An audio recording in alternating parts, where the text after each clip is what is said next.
présidentielle à laquelle un écologiste en 1974 s'est présenté, c'était René Dumont, etc. C'est une idée qui a évolué. Je pense qu'aujourd'hui, l'écologie purement, j'allais dire, elle n'a jamais été purement environnementale, mais centrée sur un primat de l'environnemental, c'est-à-dire de dire l'urgence, elle est de défendre la nature, de limiter les impacts de nos activités, etc., etc. Ça a été extrêmement utile, ça a été quelque chose qui a mis le point là où ça faisait mal, qui aujourd'hui d'ailleurs est repris beaucoup plus largement par certains partis qui, pour le coup, s'occupent surtout de cette partie environnementale et la proposent, comme le Front de gauche ou comme le PS, qui font d'ailleurs des choses intéressantes. Moi, je trouve par exemple qu'au niveau de l'écologie, il y a des gens, au niveau du Conseil général, il y a des gens qui sont convaincus.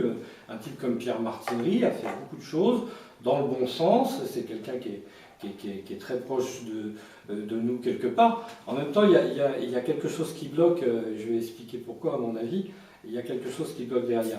Mais aujourd'hui, la principale demande des gens et la principale souffrance des gens, elle est du domaine économique et social. C'est l'emploi, puis c'est le logement, puis c'est l'emploi des enfants, et puis c'est... les revenus, la répartition des revenus. La répartition des revenus qui est particulière. Ce sentiment d'inégalité. Ça devient de plus en plus dur d'être écologiste parce qu'il faut acheter les produits écologiques qui sont de plus en plus durs, de plus en plus chers, acheter les légumes qui sont de plus en plus chers. Vous avez des moyens. Non, c'est pas une solution. Oui, mais c'est quand même parce que si on veut vraiment avoir un esprit. Voilà, il faut quand même participer à tout ça. Mais ça devient maintenant, au niveau financier, assez dur. Donc même si on a des idées et même qu'on voudrait les défendre... l'écologie à ça parce que non, mais il n'y a pas que ça, mais c'est quand même beaucoup pour faire comprendre aux gens. Pardonnez-moi l'expression, mais c'est la plus appropriée, il y a de l'arnaque aussi. Enfin, bah oui, bien sûr. Je vous donne un exemple. Il y a des groupes comme Danone, on dit, ça détruit. Mais je vous donne un exemple, l'usine de Belleville, l'usine Blédina. Donc je me suis occupé d'un projet de traçabilité chez eux. Donc en discutant avec le directeur qualité, donc c'est parce que je suis sensible à l'écologie depuis longtemps, donc ça il y a une dizaine d'années de cette histoire. Donc je dis mais pourquoi vous n'achetez pas dans les filières bio?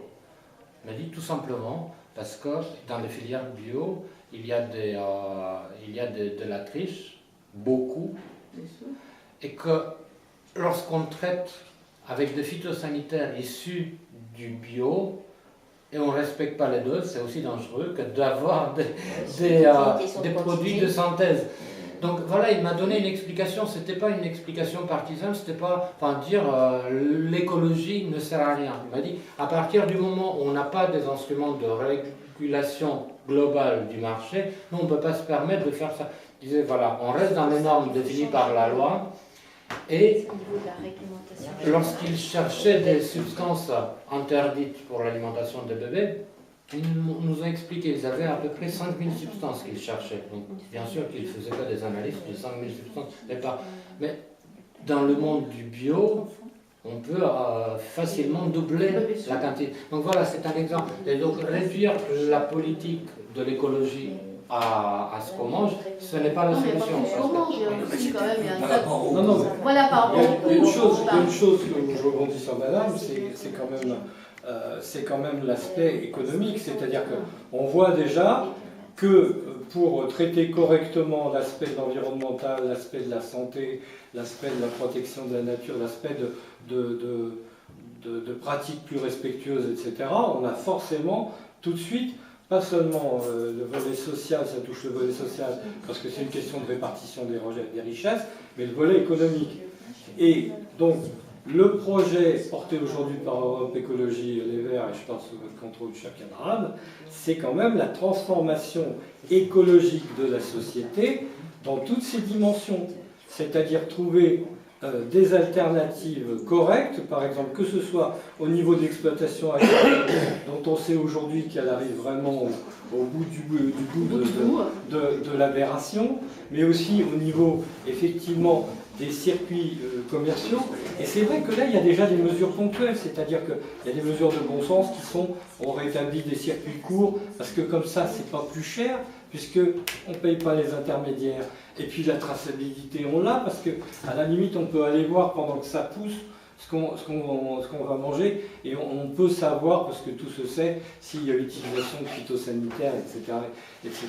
Mais la difficulté, c'est que, imaginez une transformation complète, écologique, entre guillemets, mais écologique au sens global du terme du système, c'est un monstrueux travail, parce que ça veut dire aussi que, bien entendu, aujourd'hui, étant donné que l'économie réelle, c'est-à-dire la production, elle est également complètement encadrée, je dirais, par le système financier, par la rentabilité, oui,